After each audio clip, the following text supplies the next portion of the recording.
Good morning everyone, welcome to our YouTube channel. मुझे आशा है कि आप सभी अच्छे होंगे। यदि आपको हमारा कंटेंट पसंद आता है so you can subscribe to our channel.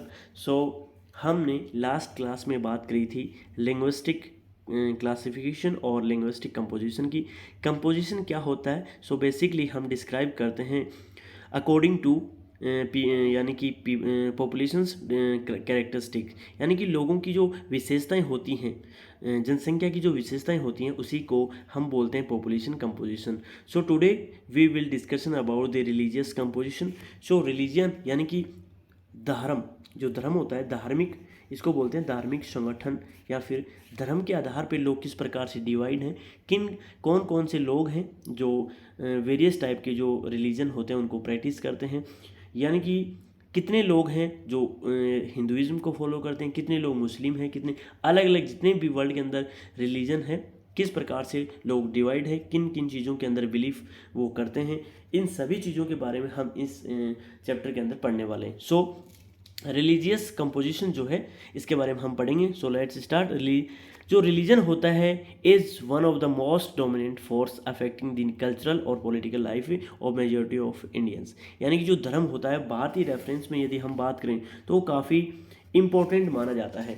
और यहाँ पे जो धर्म होता है ना, वो भारतीय लोगों की सांस्कृतिक और राजनीतिक जीवन को काफ़ी प्रभावित करता है। यानी कि उनकी कल्चरल जो लाइफ है और जो पॉलिटिकल लाइफ है उनकी वो काफ़ी इफेक्ट डालता है। ठीक है। So since religion virtually permeates into the almost all the aspect of people's family and community lives, it's important to the study of religious composition in detail। so यहाँ पे पढ़ना काफ़ी इम्पोर्टेंट हो जाता है, क्योंकि धर्म लोगों के परिवार और उनका जो कम्युनिटी होती है, समुदाय होता है, उनके लगभग सभी पक्षों को आभासी रूप से जो है ना वो व्याप्त होता है, प्राप्त होता है। ठीक है। यानी कि ये कहना ये चाह रहा है कि रिलीजन का किसी भी आदमी के ऊपर इतना तो इफेक्ट नहीं पड़ता, लेकिन फिर भी वो आभासी रूप से धर्म को प्रैक्टिस करता है, उसको महसूस करता है। वेरियस जो थिंग्स हैं, यानी कि एक लिविंग वे होता है, जीवन जीने का एक तरीका होता है, उन चीज़ों को वो प्रैक्टिस करता है। तो ये जो है ना इसको जानना काफ़ी इंपॉर्टेंट हो जाता है, और हमें रिलीजियस जो कंपोजिशन है वो जानना काफ़ी इंपॉर्टेंट है। सो यहाँ पे हम डिटेल्स इनके बारे में जानने की कोशिश करेंगे। तो यदि मैं बात करूँ कि हमारे इंडिया के अंदर यानी कि जो स्पेशल डिस्ट्रीब्यूशन ऑफ रिलीजन जो है वो पाया जाता है कम्युनिटीज़ इन दी कंट्री, यानी कि हमारे जो भारत है देश में धार्मिक समुदायों का स्थानिक वितरण, स्पेशल डिस्ट्रीब्यूशन होता है, स्थानिक वितरण जो है वो देखने को मिलता है। वहीं पे कुछ निश्चित राज्यों, जैसे हम बात करें, show the there are certain state and district having large numerical strength of the one religion. अब देखो कुछ स्टेट ऐसे हैं जहाँ पे एक धर्म का वर्चस्व देखने को मिलता है। जैसे हमारे इंडिया के अंदर मोस्ट ऑफ जो रिलीजन है वो हिंदुइज्म माना जाता है, यानी कि 80+ जो लोग हैं वो हिंदुइज्म को मानते हैं, हिंदू धर्म को फॉलो करते हैं। ठीक है। तो ये आपको ध्यान करना है। तो संख्यात्मक प्रबलता जो है यहाँ पे थोड़ी सी लार्ज दिखने को मिलती है, जबकि उसी का दूसरे राज्यों में प्रतिनिधित्व बहुत ही कम रहता है। यानी कि इसका भी जो है ना स्पेशल डिस्ट्रीब्यूशन देखने को मिलता है। कुछ स्टेट ऐसे हैं जहाँ पे एक रिलीजन का 80% पाया जाएगा और दूसरे स्टेट में उसका 2% भी नहीं पाया जाएगा। That is the uneven distribution of the religious composition. ठीक है। तो ये स्पेशल डिस्ट्रीब्यूशन को शो करता है। जैसे हम बात करें हिंदूज़ की, हिंदूज़ कहाँ रहते हैं? So Hindus are distributed as a majors group in the many state, यानी कि 70 से 90% कुछ स्टेट ऐसे हैं जहाँ पे हिंदूज़ रहते हैं।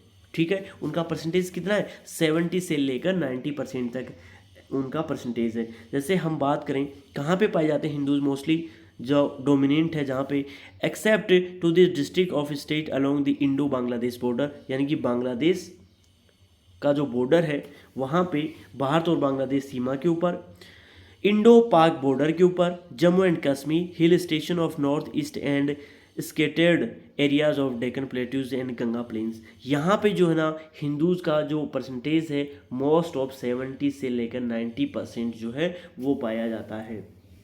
ठीक है। तो यहाँ पे प्रकीर्ण क्षेत्रों को छोड़कर यहाँ पे जो है 70 से लेकर 90% जो है हिंदूज पाए जाते हैं।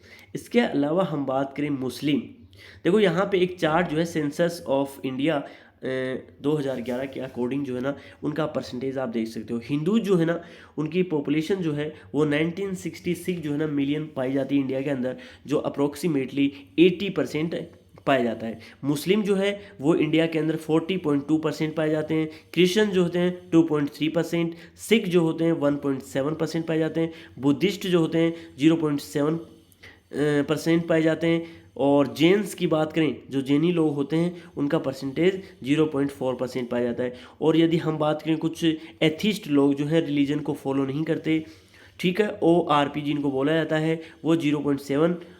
यहाँ पे देखो रिलीजन नॉट स्टेट, यहाँ पे 0.2% पाया जाता है वो एथिस्ट का, और जो अदर रिलीजन पाए जाते हैं उनका परसेंटेज है 0.7%। तो इस प्रकार से जो है ना इंडिया के अंदर पॉपुलेशन जो रिलीजियस कॉम्पोजिशन है वो देखने को मिलता है, यानी कि सबसे ज़्यादा जो है वो हिंदूज़ देखने को मिलते हैं और सबसे कम जो है ना वो जैनी देखने को मिलते हैं। ठीक है, ये आपको ध्यान करना है। ठीक है, और जो अल्पसंख्यक के अंदर जो आते हैं वो मुस्लिम, क्रिश्चियन, सिख्स और बुद्धिस्ट आते हैं, और जैन्स भी आते हैं मोस्टली। ठीक है, लेकिन जैन अपने आप में अलग धर्म नहीं है, वो कहते हैं कि हिंदू से ही अलग होकर बुद्धिस्ट और जैन्स बने थे। ठीक है, चलिए अभी बात करते हैं मुस्लिम्स की। So Muslims are largest religious minority are the concentrate in Jammu and Kashmir, certain district of the West Bengal and Kerala, many district of Uttar Pradesh in a around Delhi and Lakshadweep, they forms majority in Kashmir valley and Lakshadweep. देखिए जो मुस्लिम होते हैं ना वो माइनॉरिटी के अंदर है, यानी कि माइनॉरिटी होती है अल्पसंख्यक, उनकी संख्या क्या है, कम है। लेकिन इंडिया की ऑल ओवर यदि हम बात करें टोटल पॉपुलेशन में, यहाँ पे 40.2% यानी कि अप्रोक्सीमेटली 15% जो है इंडियन पॉपुलेशन में मुस्लिम पॉपुलेशन पाई जाती है। ठीक है, यदि हम बात करें वो अपने आप में क्या माइनॉरिटी है, अल्पसंख्यक माने जाते हैं, और उनका कंसंट्रेशन जो है मोस्टली कहाँ पे पाया जाता है, जम्मू एंड कश्मीर में, और districts of West Bengal, Kerala और मैनी जो डिस्ट्रिक्ट हैं उत्तर प्रदेश के, वहाँ पे जो है मुस्लिम पाए जाते हैं, और दिल्ली के जो नियर बाई एरिया है वहाँ पे भी और लक्षद्वीप में भी ये पाए जाते हैं। वहीं पे मेजोरिटी के अंदर यदि हम बात करें बहुसंख्यक, जहाँ पे मोर देन 60, 70, 80% जो है पॉपुलेशन पाई जाती है, मेजोरिटी यानी कि बहुसंख्यक हैं, वो है एक तो कश्मीर वैली में यानी कि कश्मीर की जो घाटी है, और एक लक्षद्वीप जो अपने आप में क्या है हमारे आइलैंड्स ग्रुप हैं। तो वहाँ पे जो है ना मुस्लिम मेजोरिटी के अंदर पाए जाते हैं और माइनॉरिटी के अंदर इन स्टेटों के अंदर पाए जाते हैं। तो ये आपको ध्यान करना है। इसके बाद में हम बात करें क्रिश्चियंस की, तो क्रिश्चियन जो है ना वो इंडिया के अंदर आपको पता है कि मोस्टली जो यूरोपियन जो लोग आए थे इंडिया के अंदर और वो यहीं पे रह गए थे, कुछ उनमें से बच गए थे, तो यहाँ पे उन्होंने अपना बसेरा किया। तो उनमें से ईसाई जनसंख्या की यदि हम बात करें, is the distributed mostly in rural area of the country, वो मोस्टली कहाँ पाए जाते हैं, ग्रामीण क्षेत्रों के अंदर पाए जाते हैं। The main concentration is observe along the western coast around Goa, वो मोस्ट कहाँ पाए जाते हैं, पश्चिमी घाट के पास पाए जाते हैं और गोवा के नियर बाई एरिया के अंदर पाए जाते हैं। केरला के अंदर भी, Kerala and also the hill state of Meghalaya, Mizoram, Nagaland, Chota Nagpur area as and hills of Manipur. तो इन स्टेटों के अंदर जो है ना वो हमारे क्रिश्चियन जो हैं वो पाए जाते हैं। तो ये इस प्रकार से हमारा जो रिलीजियस कंपोजिशन है कि यानी कि कुछ रिलीजन ऐसे हैं जो कहीं मेजोरिटी में पाए जाते हैं तो कहीं पे माइनॉरिटी के अंदर पाए जाते हैं, तो ये क्रिश्चियंस पाए जाते हैं। इसके बाद में हम बात करें सिख, जो सिख लोग हैं तो ये मोस्टली जो है आप जानते ही हो पंजाब, हरियाणा और दिल्ली के जो एरिया है वहाँ पे मोस्टली पाए जाते हैं। सिखों का जो अपने आप में मदर लैंड है वो पंजाब को बोला जाता है, और Sikh are mostly concentrated relatively small area, यानी कि देश के कुछ ही क्षेत्रों में देखने को मिलते हैं। और अभी जो है ना कुछ सिख जो है महाराष्ट्र वगैरह में भी 1-2%, यानी कि 1-2% तो बहुत ज़्यादा हो जाएगा, कुछ परसेंट के अंदर महाराष्ट्र वगैरह या जॉब की तलाश में वहाँ पर भी अदर स्टेट के अंदर भी देखने को मिलते हैं।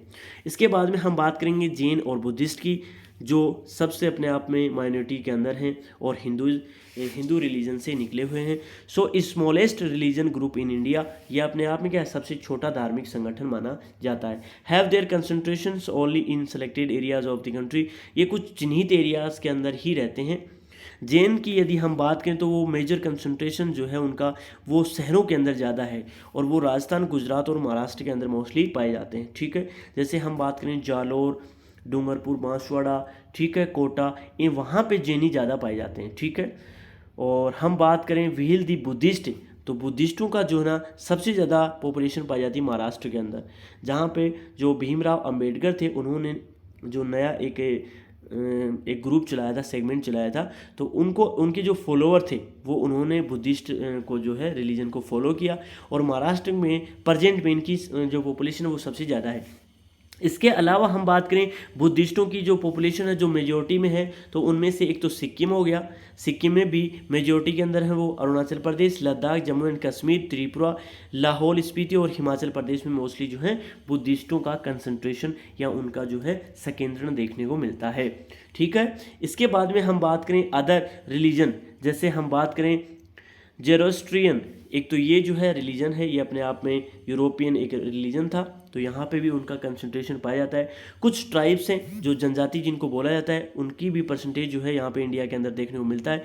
एंड अदर इंडिजीनियस फेथ, यानी कि कुछ जो यहाँ पे यहाँ के जो मूल निवासी हैं वो भी यहाँ पे कुछ अपने समूह को जो है वो उन्होंने अलग सेगमेंट में रखा हुआ है। इंडिजीनियस यानी कि जो मूल निवासी जनजातीय और जो देशज लोग हैं जिनको बोला जाता है, वो अपने बिलीफ्स, उनके कुछ बिलीफ सिस्टम होते हैं और कुछ उनकी फेथ है, वो खुद को अलग मानते हैं। These groups are concentrated in small pockets scattered throughout the country, वो भी देश के अलग अलग कोने में छोटी छोटी जगहों पे स्थित हैं। तो दोस्तों ये जो है यहाँ पे हमने किया रिलीजियस कंपोजिशन, तो यानी कि हमारे देश के अंदर हिंदूज, मुस्लिम्स, क्रिश्चियंस और जैन्स, ये सारे रिलीजन देखने को मिलते हैं।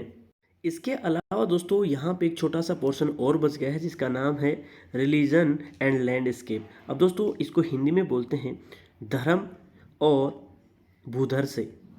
ठीक है, यानी कि ये क्या होता है, देखिए दोस्तों, जो धार्मिक लोग होते हैं, हमारे जो रिलीजन हैं, उनको मानने वाले जो लोग हमारी अर्थ सरफेस के ऊपर वेरियस टाइप के फिनोमिना बनाते हैं। मंदिर, मस्जिद, गिरजाघर, वेरियस टाइप की और भी जैसे समाधियाँ बनाते हैं, स्तूप बनाते हैं, या कोई पेड़ को लगा दिया और फिर उसकी वर्शिप करते हैं। तो ये सारे जितने भी रिलीजियस फिनोमिना है, इसी को रिलीजियस लैंडस्केप बोला जाता है। ठीक है, तो यहाँ पे देखो ये क्या बताना चाह रहा है कि formal expressions of the religion on landscape is the manifested through sacred structures, use of cemeteries and the assemblies of the plant and animals, groves of trees and religious purposes. यानी कि रिलीजन पर्पज से जितनी भी चीज़ों को हम, जैसे हम बात करें पवित्र जितनी भी संरचनाएं होती हैं, स्ट्रक्चर होता है, जैसे हम बात करें कब्रिस्तान की।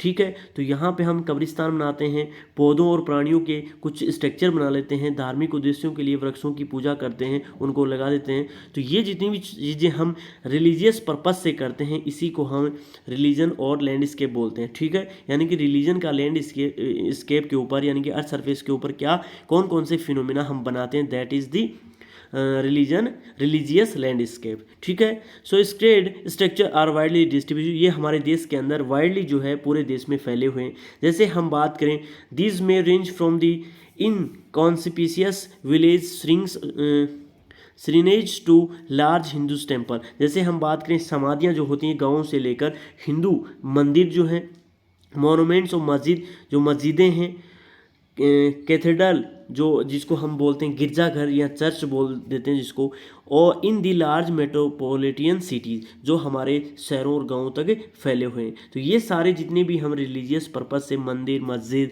गुरुद्वारे या फिर गिरजाघर ये चीज़ें बनाते हैं, यही अपने आप में रिलीजियस लैंडस्केप बोले जाते हैं और हमारे लैंडस्केप के ऊपर बनाए जाते हैं। So monasteries and the churches differ in the size, form, space use and density with the attributing a special dimensions to be the total landscape of this area। तो अपने आप में यहाँ पे जितने भी मंदिर, मस्जिद, गुरुद्वारे, मठों और गिरजाघरों के आकार, प्रकार, स्थान और प्रयोग में संख्या के अंदर वेरियस टाइप की जो विभिन्नताएं पाई जाती है, यही अपने आप में क्या है रिलीजियस और लैंडस्केप के ऊपर बनाई जाती हैं सारी चीज़ें। इसके बाद में दोस्तों हम स्टार्ट कर रहे हैं लास्ट इस चैप्टर का जो पोर्शन है जिसको हम बोलते हैं composition of working population.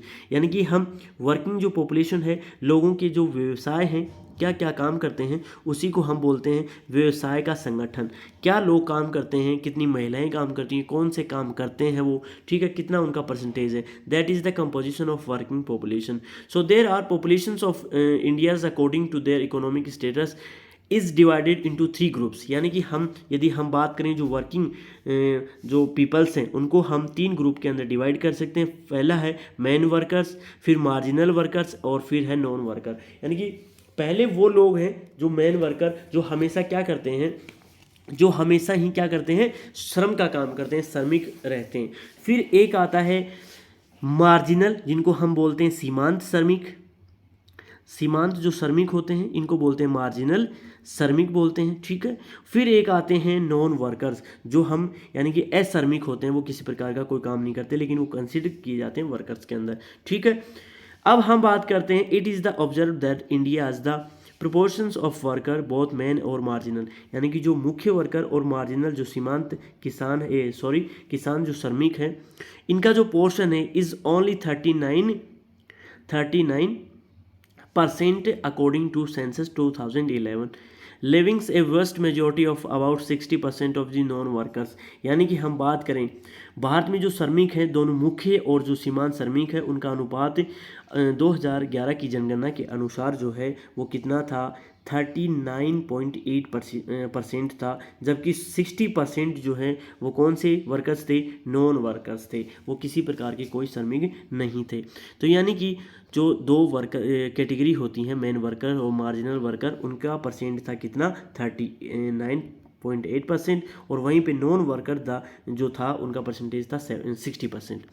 So this indicate an economic status in which there a larger proportions of the dependent populations, further indicating possible existence of the larger numbers of the unemployment under employment people. यानी कि जो 60% जो है ना, ये किसको दिखाता है कि हमारे इंडिया के अंदर जो आश्रित श्रमिक है, जो दूसरे के ऊपर निर्भर रहते हैं, उनकी संख्या बहुत ज़्यादा है, और अपने आप में ये एक आर्थिक स्तर को भी इंगित करता है। और बड़ा अनुपात जो है आश्रित जनसंख्या का है, यानी कि घर में एक कमाता है और खाते हैं 4, तो ये जो है ना एक के ऊपर आश्रित हैं, ठीक है। तो इनकी पॉपुलेशन इंडिया में बहुत ज़्यादा है, तो ये क्या है, अपने आप में एक कंसर्न का विषय है, जिसमें एक बड़ा अनुपात आश्रित जनसंख्या का है।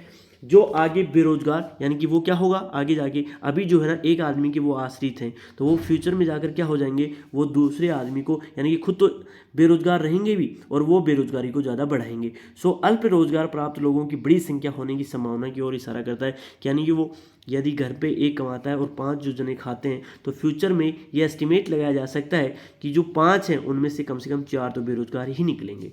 तो ये जो है ये अपने आप में किसी भी देश के लिए इकोनॉमिक स्टेटस को दिखाता है। अभी हम बात करें the proportions of working population of Indian state. यदि हम बात करें हमारे जो वर्कर्स हैं उनको स्टेट के अकॉर्डिंग हम डिवाइड करें, तो हमारे जैसे हम बात करें स्टेट और यूनियन टेरिटरीज़ की, सो ए मॉडरेट वेरिएशंस फ्रॉम अबाउट 39.6% इन गोवा। यदि हम बात करें कि हमारा जो गोवा है वहाँ पे जनसंख्या का जो श्रमजीवी जनसंख्या यानी कि काम करने वाली जो जनसंख्या है गोवा के अंदर 39% है। दमन और द्वीप में लगभग 49%। दमन और जो यूनियन टेरिटरी जिसको बोला जाता है दमन और द्वीप को, वहाँ पे जो काम करने वाले लोग हैं उनका परसेंटेज क्या है, 49.9% है, ठीक है।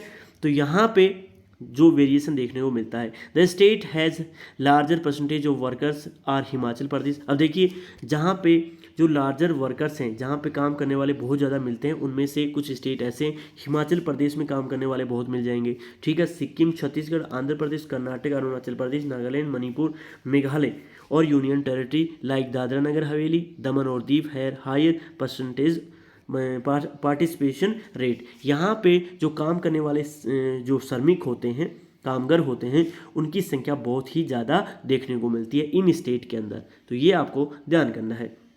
फिर आगे हम बढ़ते हैं। It is the understood that in this contest of the country like India the worker participation rate trend to be higher in the areas of lower level of economic development, since number of manual worker are the needed to perform the subsistence of the near subsistence economic activity। यानी कि यहाँ पे क्या बताना चाह रहा है कि भारत जैसे देश के अंदर ये माना जाता है कि आर्थिक विकास के निम्न स्तरों वाले क्षेत्रों में श्रम जो करते हैं उनकी सहभागिता ऊंची है, क्योंकि यहाँ यानी कि यहाँ पे इंडिया के अंदर वर्कर्स बहुत ज़्यादा देखने को मिलते हैं, तो वर्कर ज़्यादा हैं तो काम भी उनसे ज़्यादा करवाया जा सकता है। तो यहाँ पे जो श्रम भागीता है वो बहुत ही ज़्यादा ऊंची बनी हुई है, और निर्वाह और लगभग निर्वाह की आर्थिक क्रियाओं के निष्पादन के लिए अनेक कामगारों की जरूरत पड़ती है। अब देखो यहाँ पे इंडिया के अंदर वर्कर ज़्यादा हैं तो काम भी जो है ना, अब जैसे ज़्यादा वर्कर्स हैं तो उनमें कंपटीशन भी रहेगा, तो कुछ इकोनॉमिक जो डेवलपमेंट है उनके अंदर वर्कर्स की नीड ज़्यादा पड़ती है, तो उनको जो है निर्वाह के लिए यूटिलाइज़ किया जाता है, ठीक है।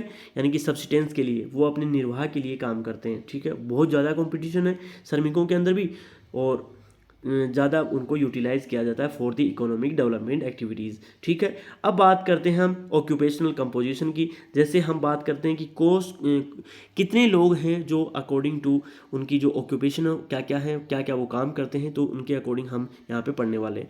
सो occupational composition of India's populations which actually means engagement of the individual in farming. यानी कि हम बात करें भारत की जनसंख्या का जो व्यावसायिक संगठन है, जिसका वास्तव में अर्थ किसी व्यक्ति के खेती यानी कि वो क्या क्या काम करता है। देखो यहाँ पे एक्चुअली मीन्स क्या है उसमें कि वो इंडिविजुअल क्या करता है, फार्मिंग करता है, मैन्युफैक्चरिंग में जुड़ा हुआ है, या व्यापार करता है, सर्विस सेक्टर में लगा हुआ है, और प्रोफेशनल एक्टिविटीज़ में जुड़ा हुआ है। ये सभी एक्टिविटीज़ जो करता है उसी को ऑक्यूपेशनल कंपोजिशन बोला जाता है। ठीक है, तो भारत में जो जनसंख्या का व्यावसायिक संगठन है, जिसका बेसिक मीन्स यही है कि वो क्या खेती करता है, विनिर्माण करता है, व्यापार करता है, या फिर सर्विस सेक्टर से जुड़ा हुआ है, किसी भी प्रकार की कोई और एक्टिविटीज़ करता है। तो ये सारी जो चीज़ें हैं वो जो है उसको बनाती हैं, क्या बनाती हैं, वो उसको दिखाती हैं। जैसे मैं बात करूं, यहाँ पे एक छोटा सा पोर्शन और छोड़ दिया, फिर आगे बढ़ते हैं। जैसे मार्जिनल जो वर्कर होता है, मेन वर्कर जो होता है, वो होता है ऐसा आदमी जिसको 183 डेज काम मिल जाए 6 मंथ के अंदर, यानी कि अप्रोक्सीमेटली 6 मंथ जिसको साल में काम मिलता है वो मैन वर्कर है, और जिसको 183 दिन से कम काम मिलता है उसको बोलते हैं मार्जिनल वर्कर। तो यहाँ पे स्टैंडर्ड सेंसस डेफिनेशन जो है वो देख सकते हो कि man worker is a person who work for at least 183 days, यानी कि अप्रोक्सीमेटली 6 मंथ जो काम करता है उसको हम मेन वर्कर्स के अंदर कंसिडर करते हैं, और जिस आदमी को 183 डेज से कम काम मिलता है दैट इज मार्जिनल वर्कर। ठीक है, तो ये आपको ध्यान रखना है। ठीक है, अब आगे बढ़ते हैं। जैसे हम बात करें इंडिया की कंपोजिशन की, तो यहाँ पे जो है ना, जैसे compare to secondary tertiary sector about the 54% total working population are cultivator, यानी कि इंडिया के अंदर मोस्ट ऑफ जो पॉपुलेशन है वो किस में जुड़ी हुई है, वो काम करती है एग्रीकल्चर सेक्टर से जुड़ी हुई है वो। ठीक है, तो ये आपको ध्यान करना है। फिर हम बात करें मोस्टली जो है ना पॉपुलेशन प्राइमरी सेक्टर से जुड़ी हुई है। ठीक है, और यहाँ पे हम बात करें about 46% of total working population are cultivator, वो क्या करती है, खेती किसानी करती हैं। एग्रीकल्चर लेबरर, वो क्या है, एग्रीकल्चर लेबरर है। Where is only 3.8% workers are engaged in house hold industries, और उनमें से 3.8% जो पॉपुलेशन है वो किस में जुड़ी हुई है, हाउस होल्ड इंडस्ट्रीज़ के अंदर जुड़ी हुई है। वहीं पे एंड 41.6% आर अदर वर्कर्स, और उनमें से 41.6% वर्कर्स हैं वो अदर एक्टिविटीज़ से जुड़े हुए हैं। ठीक है, including non house hold industries, trade, commerce, constructions and repair and other services, यानी कि ये जो है ना इंडिया के वर्कर्स की हमने यहाँ पे कैटेगरी जो है वो डिवाइड कर रखी है। 54.6% जो है वो वर्किंग पॉपुलेशन है जो मोस्टली कल्टिवेटर से जुड़ी हुई है, एग्रीकल्चर लेबरर है। वहीं पे 3.8% जो है वो हाउस होल्ड इंडस्ट्री से जुड़ी हुई है। वहीं पे 1.6 जो अदर वर्कर्स हैं जिसके अंदर हम शामिल कर सकते हैं industries, trade, commerce, construction, repair और अदर सर्विसेज। तो यहाँ पे सबसे जो हाईएस्ट पोर्शन मिलता है, यानी कि इंडिया के अंदर 41.6% जो वर्कर हैं वो अदर सर्विसेज जो होती हैं जिसको हम बोलते हैं नॉन हाउस होल्ड इंडस्ट्रीज, उससे जुड़े हुए हैं। ठीक है, तो यहाँ पे हाईएस्ट जो पोर्शन मिलता है वो अदर सर्विसेज का मिलता है 41.6%।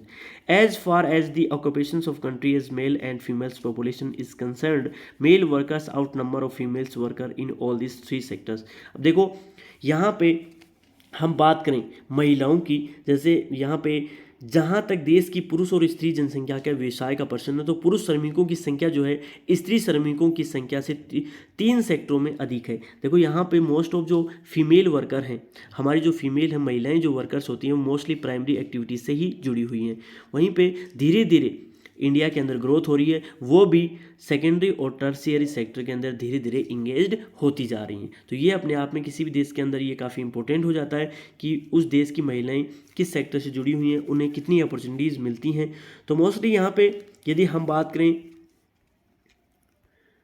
यहाँ पे देखो ऑक्यूपेशनल कैटेगरी जो है ना, यहाँ पे 4 कैटेगरी दे रखी है। पहली है देखो, according to census 2011 has divided workings population of India's into 4 major categories. So first is cultivator, agriculture labourer, house hold industry worker and other workers. ठीक है, तो यहाँ पे इस प्रकार से जो है आप लिख सकते हो। इनकी यदि आप परसेंटेज लगाना चाहते हो तो यहाँ पे परसेंटेज मैंने आपको बता दिया है, यहाँ से आप देख के परसेंटेज लगा सकते हो। जैसे मैंने आपको बता दिया यहाँ पे 54.6% जो लेबरर है, 41 पॉइंट अदर सर्विसेज है और 3.8% जो है वो हाउस होल्ड इंडस्ट्री से इंगेज्ड है। तो ये आप यहाँ पे देख सकते हो। ठीक है, फिर इसके बाद में हम बात करें जो हमारी sectoral composition of work force in India, जैसे हमारी किन किन सेक्टर के अंदर कितनी पॉपुलेशन इंगेज्ड है, क्या क्या वो काम करती है। तो हम बात करें जो प्राइमरी सेक्टर की एक्टिविटीज़ हैं उनमें हमारे जो टोटल कितने हैं 26 करोड़ जो लोग हैं, यानी कि अप्रोक्सीमेटली 54.6% जो पॉपुलेशन है वर्कर्स हैं वो प्राइमरी सेक्टर से बिलोंग करते हैं। ठीक है, इनमें मेल जो है वो 16 करोड़ 54 लाख हैं, वहीं पे फीमेल जो वर्कर हैं ओनली 9 करोड़ 75 जो है वो लाख फीमेल वर्कर्स काम करती हैं। वहीं पे if we talk about the secondary activities, so there are all over 1 crore 83 lakh persons and it is 3.8 total percentage of total workers. ठीक है, तो सेकेंडरी वर्कर्स जो होते हैं, सेकेंडरी जो एक्टिविटीज़ है उसमें 3.8% वर्कर ही काम करते हैं, जिनमें से 97 लाख जो हैं वो तो हैं मेल यानी कि पुरुष काम करते हैं, वहीं पे 85 लाख जो हैं वो फीमेल्स काम करती है सेकेंडरी एक्टिविटीज़ के अंदर।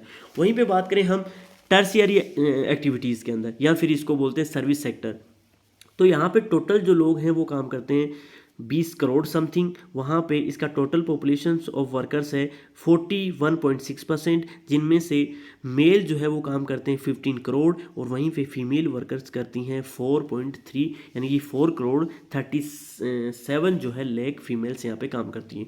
तो ये क्या है, हमारी सेक्टोरल कंपोजिशन है वर्क फोर्स का, यानी कि काम करने वाले किस किस सेक्टर में ज़्यादा जुड़े हुए हैं। तो यहाँ पे सर्विस सेक्टर इंडिया का धीरे धीरे ग्रोथ कर रहा है, और प्राइमरी जो एक्टिविटीज़ है जिसमें खेती, हंटिंग, गैदरिंग वो सारी चीज़ें आती हैं, उसके अंदर भी इंडिया का बहुत ज़्यादा जो वर्कर्स है वो इंगेज्ड है। तो यहाँ पे हम जो जितनी भी डेवलपिंग कंट्री हैं वो मोस्टली प्राइमरी एक्टिविटीज़ के जो है वो काम करते हैं, और जो डेवलप्ड कंट्री हैं वो मोस्टली टर्शियरी जो है वो उस सेक्टर के अंदर ज़्यादा से ज़्यादा काम करते हैं। तो इंडिया के अंदर, इंडिया क्या है, डेवलपिंग कंट्री है, विकासशील देश है, तो यहाँ पे टर्शियरी जो एक्टिविटीज़ है वो धीरे धीरे ग्रोथ कर रही है। ये अच्छे साइन होते हैं किसी भी देश के लिए। ठीक है, अब इसके बाद में हम बात करेंगे, यहाँ पे देखो हमारे यहाँ पे एक अभियान चलाया गया था, इसके बारे में बेटी बचाओ बेटी बढ़ाओ सोशल कैंपेन। तो यहाँ पे मैं इसके बारे में थोड़ा सा बाद में बात करूँगा, पहले हम एक बार टॉपिक को कंप्लीट कर लेते हैं। ठीक है, तो यहाँ पे हम बात कर रहे थे the number of female worker is the relatively high in primary sector. तो यहाँ पे जो फीमेल महिलाएँ हैं, हमारी जो महिलाएँ हैं वो ज़्यादा प्राइमरी सेक्टर के अंदर इंगेज्ड हैं। Through its a recent year, there has been some improvement in work participations of women in secondary and tertiary। धीरे धीरे जो महिलाएं हैं वो सेकेंडरी और टर्शियरी सेक्टर के अंदर धीरे धीरे ग्रोथ कर रही हैं, उनको वहाँ पे भी धीरे धीरे अपॉर्चुनिटीज़ मिल रही हैं। It is the important to note that the proportions of workers in agriculture sector in India has shown as declines over the last few decades. यानी कि हमारे इंडिया के अंदर जो एग्रीकल्चर सेक्टर के अंदर जो लोग थे वो धीरे धीरे डिक्लाइन करते जा रहे हैं। यदि हम बात करें लास्ट फ्यू डिकेड्स के अंदर, कुछ दशकीय सालों के अंदर, तो 58.2%। ठीक है, जैसे 2001 के अंदर यहाँ पे एग्रीकल्चर सेक्टर से कितने लोग जुड़े हुए थे 58.2%, लेकिन हम बात करें सेंसस 2011 के अकॉर्डिंग तो यहाँ पे 54.6% बचे हैं। तो यहाँ पे 4 पॉइंट का जो है डिक्रीज देखने को मिला, यानी कि 4 पॉइंट जो परसेंटेज जो लोग हैं वो वर्कर्स डिक्लाइन कर गए हैं इन दी एग्रीकल्चर सेक्टर। तो ये अपने आप में क्या अच्छे साइन मान सकते हो आप इसको। ठीक है, लेकिन हमें यहाँ पे जो प्राइमरी सेक्टर जो है उसको भी थोड़ा सा यहाँ पे ग्रोथ या इम्प्रूवमेंट करने की ज़रूरत है। Consequently the participation rate in secondary and tertiary sector has register in increase. यहाँ पे इंडिया के अंदर जो है सेकेंडरी और टर्शियरी सेक्टर जो है धीरे धीरे क्या कर रहा है, इंक्रीज हो रहा है। यानी कि हम यहाँ पे इंडस्ट्री लग रही हैं, सर्विस सेक्टर, या हम बात करें जो फैक्ट्रियाँ हैं, या फिर टीचर, लॉयर्स, ये जो टर्शियरी सेक्टर की जितनी भी एक्टिविटीज़ होते हैं इंडिया के अंदर ये धीरे धीरे ग्रोथ कर रही हैं। This indicate is shift to of dependence of workers from farm based occupations to non farm based ones, indicating a sectoral shift in economy of the country. यानी कि अपने आप में यदि देश में किसी भी देश के अंदर यदि वहाँ की मोस्ट ऑफ वर्कर्स सेकेंडरी और टर्शियरी सेक्टर के अंदर काम करते हैं तो ये इंडिकेट करता है, किस चीज़ को इंडिकेट करता है कि वहाँ पे श्रमिकों की खेत आधारित जो पहले वो क्या करते थे, फार्म के अंदर काम करते थे, लेकिन अभी जो है नॉन फार्म बेस्ड वो हो गए हैं। यानी कि वो अब क्या काम करते हैं, गैर खेतों के अलावा जो है रोजगारों पर निर्भरता को इंगित करता है। और देश की अर्थव्यवस्था में ये अपने आप में क्या हो गया, एक सेक्टोरल शिफ्टिंग हो गया। यानी कि इकोनॉमी जो है वो शिफ्ट हो रही है फार्म से नॉन फार्म शिफ्टिंग। यानी कि पहले most of worker primary sector में काम करते थे, लेकिन अभी जो है हमारे मोस्ट ऑफ वर्कर्स सेकेंडरी और टर्शियरी सेक्टर के अंदर काम करते हैं। That is the shift of economy. यानी कि यहाँ पे जो लोग हैं वो शिफ्ट हो गए हैं, इकोनॉमी भी चेंज होती आ रही है धीरे धीरे। और ये अपने आप में इकोनॉमी को सेक्टर के अंदर सेक्टोरल शिफ्टिंग बोलते हैं। इसको क्या बोलते हैं, सेक्टोरल शिफ्टिंग इसको बोल सकते हो आप, ठीक है। तो यहाँ पे वर्कर्स जो हैं पहले खेतों में काम करते थे, लेकिन अभी जो है सेकेंडरी और टर्शियरी सेक्टर के अंदर काम करते हैं। If I talk about the special variation of work participation rate in different sector in the country, जैसे हमारे देश में विभिन्न सेक्टर में जो है वो अलग अलग प्रकार के श्रम की जो दर देखने को मिलती है, उसमें विभिन्नताएं देखने को मिलती है, different sector in the country, ठीक है। तो हमारे देश के अंदर श्रमिकों के अंदर विभिन्न सेक्टरों के अंदर विभिन्नताएं देखने को मिलती है, और ये अपने आप में बहुत ही वाइड है, बहुत ही ज़्यादा विस्तृत है, ठीक है। जैसे मैं बात करूं, for instance the state like Himachal Pradesh and Nagaland have very large share of cultivator. तो यहाँ पे यदि मैं बात करूँ हिमाचल प्रदेश की और नागालैंड की, तो यहाँ पे जो है राज्यों में कृषकों की संख्या बहुत अधिक है। वहीं पे दूसरी ओर on the other hand state like Bihar, Andhra Pradesh, Chhattisgarh, Odisha, Jharkhand, West Bengal and Madhya Pradesh have higher portions of agriculture labourer. तो यहाँ पे जो बिहार, आंध्र प्रदेश, छत्तीसगढ़, ओडिशा, झारखंड, वेस्ट बंगाल, मध्य प्रदेश, यहाँ पे क्या है, यहाँ पे राज्यों में कृषि मजदूरों की संख्या बहुत ही ज़्यादा है। कृषि मजदूरों की संख्या यहाँ पे क्या है, कल्टीवेटर्स हैं, और यहाँ पे एग्रीकल्चर लेबरर है, कृषि में काम करने वाले लेबरर बहुत ज़्यादा है। जैसे कई बार जो है ना हरियाणा और पंजाब में जो खेती का काम करने के लिए बिहार से, छत्तीसगढ़ से वर्कर बुलाए जाते हैं, so that is agriculture labourer, ठीक है। तो ये यहाँ पे इनकी पॉपुलेशन जो है, प्रोपोर्शन जो है वो बहुत ज़्यादा है। The highly urbanised areas like Delhi, Chandigarh and Puducherry have a very large portions of worker being engaged in other services.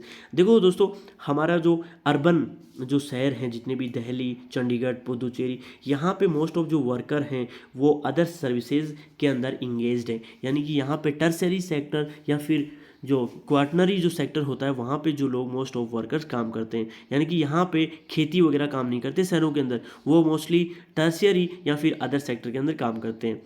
This indicates not only availability of limited farming land but also large scale urbanization and industrializations requiring more workers is non-farm sector।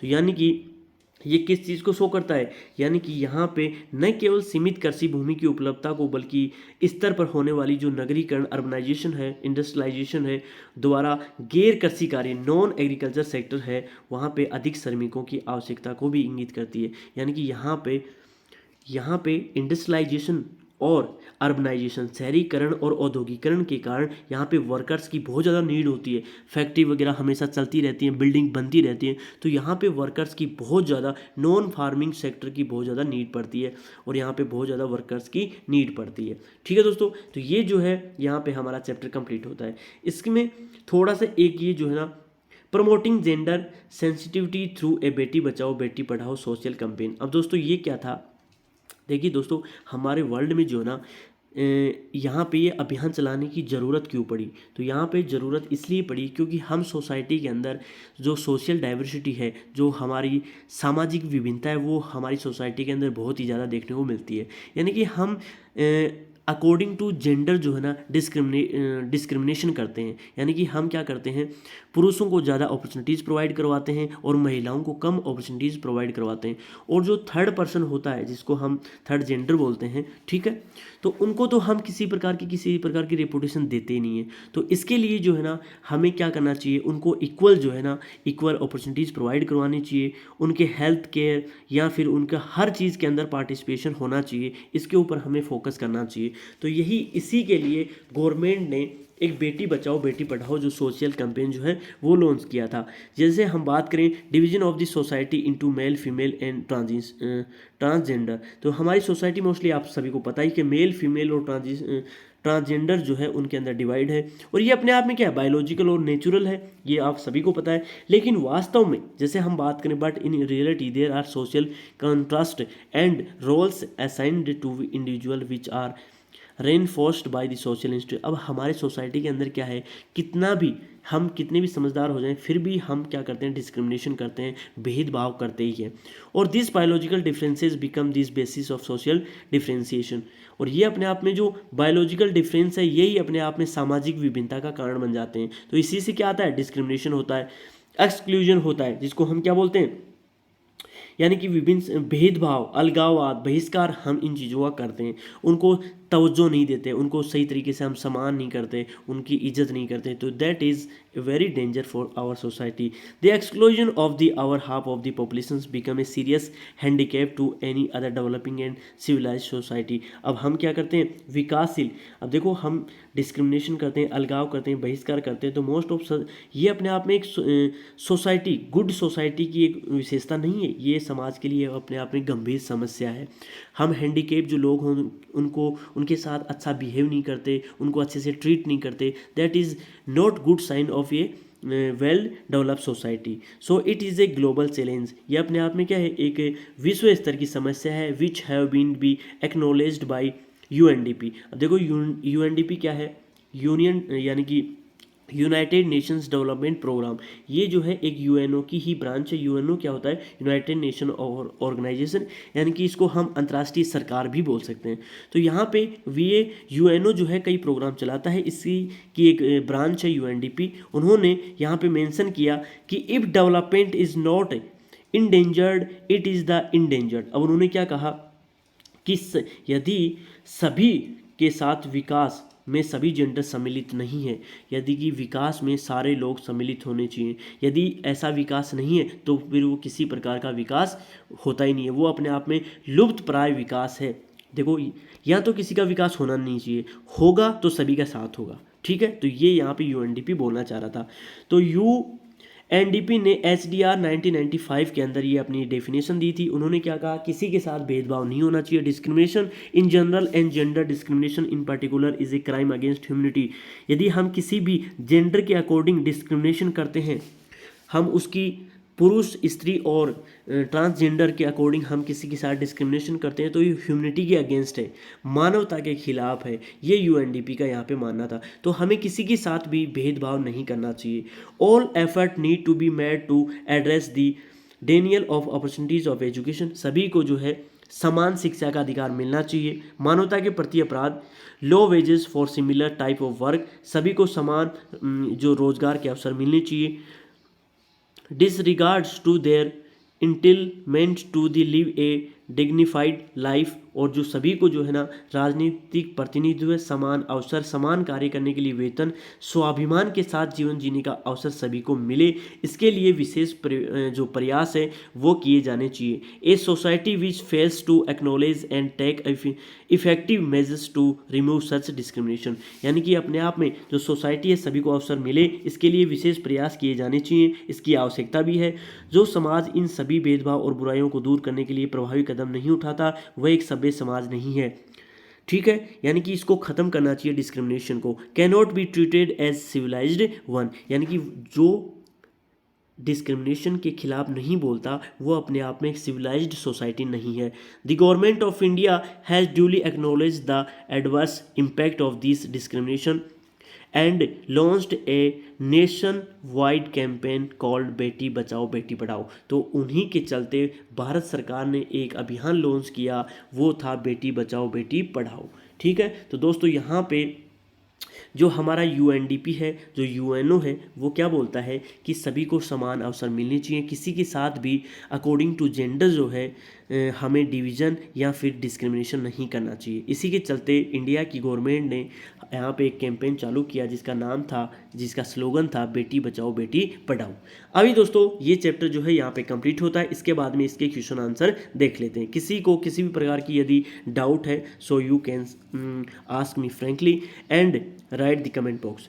So first question is India's population as per 2011 census. तो यहाँ पे right option हो जाएगा option number D, यानी कि 121 करोड़ जो है 2011 के अकॉर्डिंग पॉपुलेशन है। Which one of the following state has highest density of population in India. So highest जो डेंसिटी है वो उत्तर प्रदेश की है, वो राइट ऑप्शन हो जाएगा। Which one of the following state has been highest proportions of urban population in India according to census 2011 as, इसका right option हो जाएगा गोवा। गोवा के अंदर 62% जो है अर्बन पॉपुलेशन पाई जाती है। लास्ट क्वेश्चन है which one of the followings is the largest linguistic group of India. तो आपको मैंने बताया था Indo Aryan largest linguistic group जो है वो इंडिया के अंदर पाया जाता है। तो यहाँ पे जो है क्वेश्चन आंसर हमारे हो गए। ये जो वर्ड इन 30 वर्ड के अंदर ये आप कर ही लोगे। तो यहाँ पे जो चैप्टर है वो कंप्लीट होता है। इसके बाद में हम पढ़ेंगे सेकंड चैप्टर। तो यहाँ तक आपको यदि किसी प्रकार का कोई डाउट है तो आप कमेंट बॉक्स में लिख के बता सकते हो। यदि आपको हमारा कंटेंट पसंद आता है तो आप हमारे चैनल को सब्सक्राइब भी कर सकते हो। यहाँ तक आप लोगों का बहुत बहुत धन्यवाद।